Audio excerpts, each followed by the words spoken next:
Good morning, guys.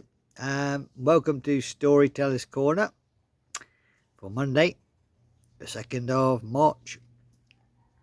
And now we're going back to Portsmouth in England to visit young Davy Toff and Eliza Toff and Edith and Elias, Captain Crow, known to me and you. So this is chapter 19, the Portsmouth Spring Fair. Seems it's nearly springtime. This is very fitting to have a story about springtime. So, chapter 19, Portsmouth Spring Fair.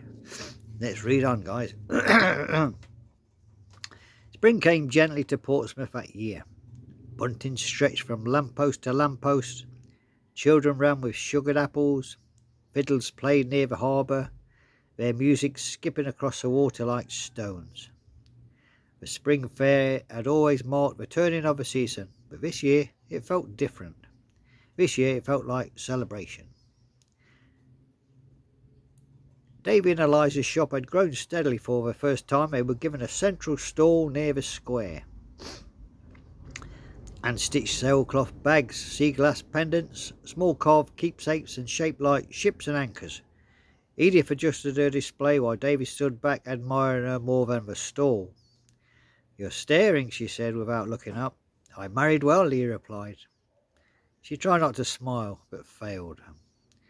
Soon customers gathered. The townsfolk of Portsmouth had once known Davy as a restless boy who chased ships up and down the dock.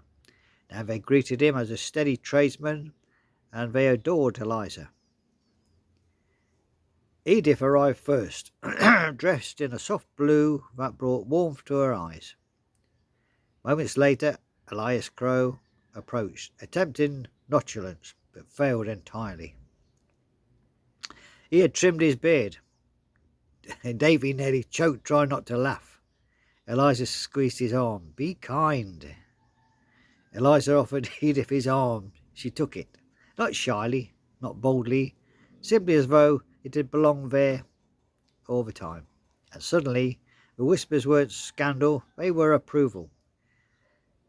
As afternoon drifted towards the evening, a small band began to play near the harbour steps.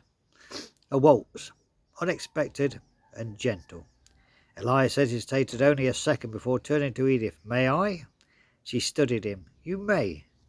They moved slowly at first, careful, reserved, but soon the stiffness gave way to rhythm. The years seemed to peel back. They were not captain and widow. They were simply two people discovering they still had music in them. As they danced around, Davy watched, throat tight. "I've never seen Mum smile like that before," he whispered. Eliza slipped her hand into his. "Love doesn't expire," she said softly. "It waits." As the song shifted, Eliza turned to Davy. "Well?" He blinked. "Well, what?" She raised an eyebrow. He laughed and pulled her gently into the square. Their steps were less refined, more playful, but filled with affection. They spun too quickly, once nearly colliding with a baker's cart, and ended up laughing breathlessly in each other's arms. The town clapped. Somebody cheered.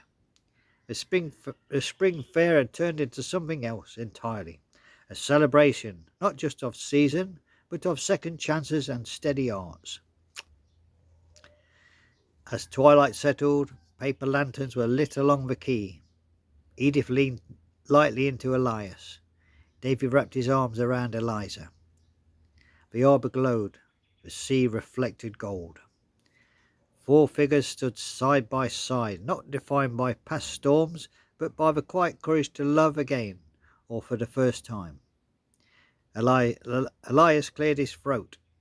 "Well," he said gruffly, "if this is what staying ashore feels like, I might be persuaded." Edith smiled. "I was counting on it." And somewhere beyond the harbour lights, the sea rolled gently, not calling them away this time, just blessing them where they stood. So there we go, guys. That's Spring Fair in Portsmouth. Join me Tuesday for chapter 20, which is called The Declaration. The declaration of what? We must wait to find out.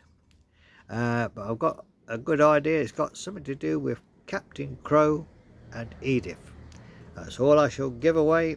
No spoilers, no trailers, just that. But anyway, guys, hope you enjoyed that one.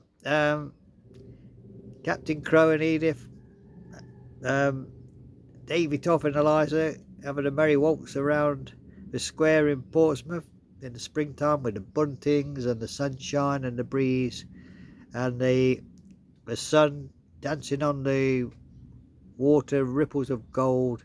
We can imagine it as we're standing there watching them. So there we go, guys. Hope you enjoyed that. But all's not lost. We still have a trip to Topsy Tickletown, which is that way. We have a trip to Topsy Tickletown tonight for chapter 64. I can't wait till it gets to 67. 67. But no, we're only on 64. Chapter 64, The Almost Forgotten Thing. So what is it that is forgotten? We'll have to find out. I think it's got something to do with Suzanne Philippe. So I hope you're watching. So join me tonight, guys, for Topsy Tickletown. And we'll visit Davy, Top and Eliza, Captain Crow and Edith Tuesday morning. Be there or be square. Be in Portsmouth Town Square. Okay, guys. Anyway, guys, enjoy the rest of your Monday. It's a brand new start to the week. Let's start the week with style, like me with my Pirates bandana. I can take it off now. It's choking me neck. So there we go, guys. Enjoy your day, and thank you for joining me for a brand new week of stories to delight and charm. There we go, guys. Take care now. Bye bye. God bless us all. Thank you for joining me in Storyteller's Corner. Join me later for Topsy Tickletown. Okay, guys. Bye bye.